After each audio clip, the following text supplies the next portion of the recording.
Hey y'all. Okay. Hey y'all. So this is me doing a talk, just a calm talk video, kind of like I did with the Affinity Designer. Uh, if you just put scal or shortcuts a lot and you're intimidated by it, or you never open it because you're not exactly sure what you want to do with it, I'm doing this video where I'm just talking and I'm not necessarily going to speed it up for those people who are new. Okay. Any program that you get, don't be afraid to play with it. Just, do what you can, play around with it. See what you bought it for a reason. Don't just let it sit there and you don't do anything with it. So, I don't exactly know where I'm going to go with this one. I just imported a SVG into there. So, I figured first we'll talk about like the layout of the design. Now, when you get yours, you might have the window, um, the library up. And then in one of my last videos, you saw that I had showed how you can buy elements in the market and then import it into your shortcut slot or your scal. If you close it, just remember you could just always press library. And as a quick reference, let's just go across some of these things. This menu bar is always the same, where you can save, open, make a new file, copy, paste, undo, redo, import images, trace the images, or for PNGs, because this is a vector-based program, or you're doing things, your output is usually turning out as vector, but you can save them as PNGs or JPEGs or DXFs or EPS. I mean, I've only most of the time, and I bought this when I first got my scanning cut years ago for me to make SVGs, and I had got my second cutter was a Cricut, and my third cutter is a Silhouette. But when you make your designs, and it has to be for that cutter, say for scanning cut, it has to be FCM. You can do that inside of this program. But if you buy programs, or you buy cutters, and each cutter has its own software, sometimes the easiest thing to do, which was what I've done, is just use SVGs, scalable vector graphics. Um, Back to the bar. This is your library, which is what I showed you. This is your store button, which is the E-shape store. And then you got your preview and you got your cutter. Now, the preview is, if you clicked it, you can see with the preview, it just shows you while your map, what do you have as set as cut, what do you have as draw, if you was doing printable, a registration marks for your print cut, what your print margins are. And this is all based off of, if you look at the video I did where I did a print and cut from scal, um, I will use the preview to see how it's going to show before I export it. Because when I import it again, the one thing the only thing that I may like look at is whether or not the sizing is together. Everything should line up when I've done it here. Okay, so on this side, they're kind of self-explanatory. The most used tool you probably use would probably be your selection tool, right? Um, your text tool.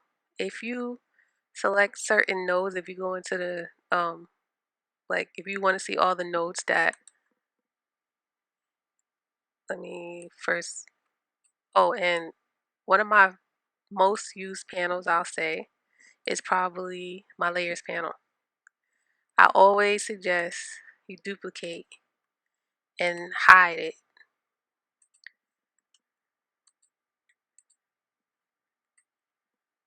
Your main. And if I do a lot of pausing, it's because, like I said, I'm not pre-recording this, or I'm not doing a voiceover. I'm just literally looking at the program and I'm just thinking, okay, what would I want to know, or um, like what will I do? So this right here is already a SVG, so I can't trace this. Nothing will show up because it is SVG already. If I wanted to turn these glasses into rhinestones, that's another, that's something that you can do within, because it is a SVG, but sometimes we need to go back to basics. So, for instance, I'm gonna do another page. Or first, on my bad, let's go back to um, some of these side parts. So these are self-explanatory, which are erase, your draw, your brush, your text, gradient fills, you got your shape tools, you got your cut in crops, you got your, selections, your transforms, your rulers, all that's on the side. And then on this side here, you got your document, you got your positioning, you got your color, you got your styles, and then you got your font or your text. And then here, like I said, my main use panel is layers. And then if you ever go to the top and you go to effects, you can see all the different things you can do inside of scal. I have regular scal, I don't have pro. Um, Play around with it, because you may want to do, like, for instance, you may want to make this look like a puzzle, or you may want to do a drop shadow. You may want to do like the drop shadow for a print, or say you want to do like you want to do a knockout. Like, just bring images in, SVGs in, and play around with them. Okay, so down here you have your pages. The top one is the project. The second one down here is the pages within the project. And I'm trying to do this from the standpoint of somebody who, you've never opened up Scal before, and you're like, what do I do? Now, the first thing that most people do when they get there is they want to do a vinyl project.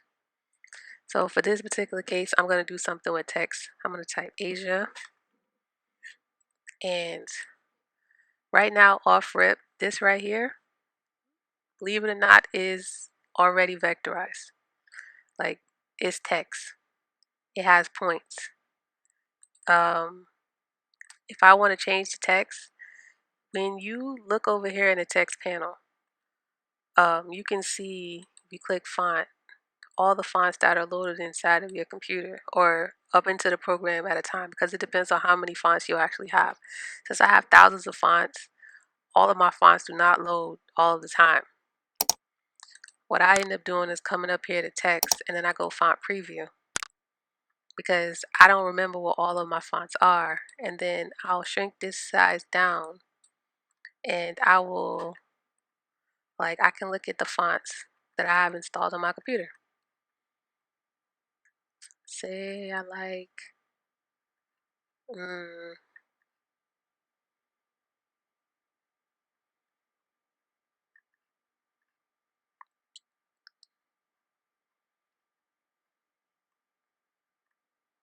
this one for right now, and boom, I did something.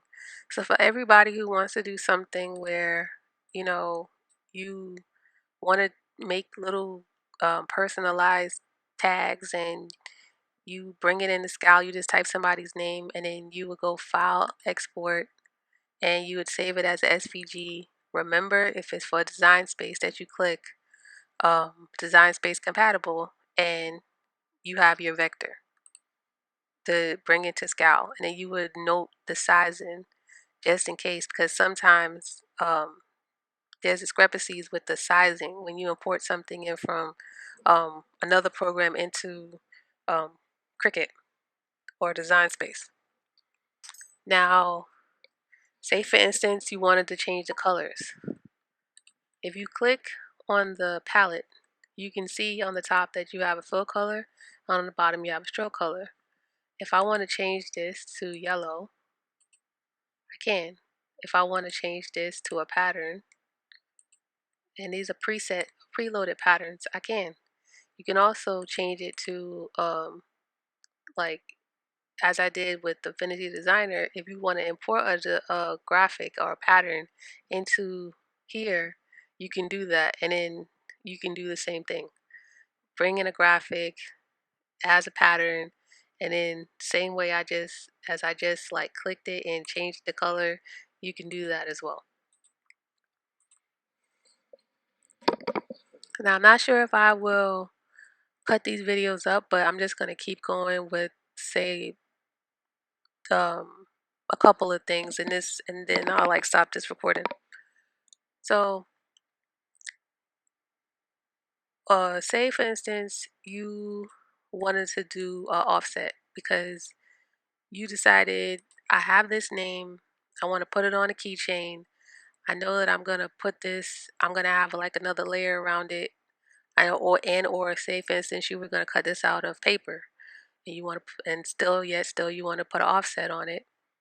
I still, all the time, I'll put a duplicate and I'll hide it. I click the original, I go to path, go to offset path, and then I play around with the sizing, and I can see it because it's previewing for me. I can see it. If it's not proven for you, you might have to go on your preferences, but usually offsets are like maybe a half inch, oh, 3/4 of an inch, or an inch. And it kind of depends on like what exactly you want to do with your project. But for this particular instance, I'm gonna make this 3.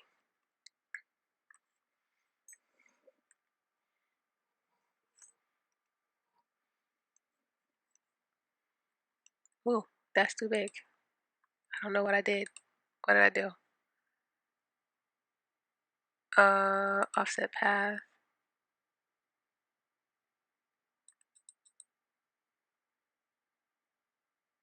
It was supposed to be 0.3. Yeah. And okay. So then all of the letters at this point, and for the purpose of doing your offsets or your insets, all of them overtake what you had originally. So at this point, you would take all of these and you can do a group. Well, they're already grouped. What you would do if you want them to all be one solid would be to union. And then if you go to the original one, you put it on top. And then you go into the color panel and let's change it to green, or let's go with red because I'm trendy. I go with red. Then now I have um, my file, and I could cut this. We know that the red is the top part that will be cut on one, say either color or fabric or paper, and then the bottom part would be the base. That's all connected. That the Asia would lay on top, and you would have to just line it up. Now, say for instance, you wanted to add a knockout. So if I take the 2, and as always, I duplicate it and hide it. If I click the top one and I go, I don't have an option for the 2, knockout, because it's 2 of them. You have a knockout. You have the preview.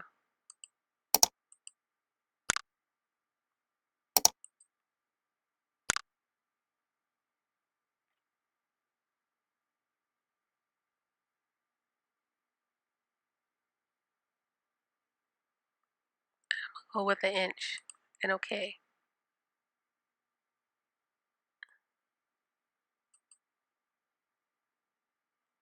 And now there's a knockout. So if you look at it, before we had the 2.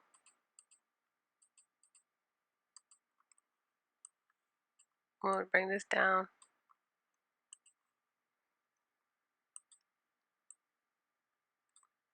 We have the 2 layers. My bad. We have the 2 layers where you have the black and then you have the white. And in this particular one, and say you was going to cut this out of vinyl, and you didn't want to waste all that black vinyl on the back, and you was gonna make, say this would be like a three-tone design, but it's really two colors. So the red would be one vinyl, the black would be a vinyl, and then the shirt would be white, and then you would see the two. But if you hide the red, you can see that you're not wasting all that black vinyl that's inside. And that's what your knockout is actually doing. Now, I think I'm gonna stop the video here for right now. And I might do one where we're looking at rhinestones, or we're looking at I don't I don't want to keep like, I don't want to make these very um hard. I want to keep this simple, and this right here is for those people who are my vinyl people. So I hope this helps, and I hope you're not intimidated and you actually open up your scal and you play around with it. Just remember that, nothing is concrete. You can always go back and just take your time, and you got this. All right, later, y'all.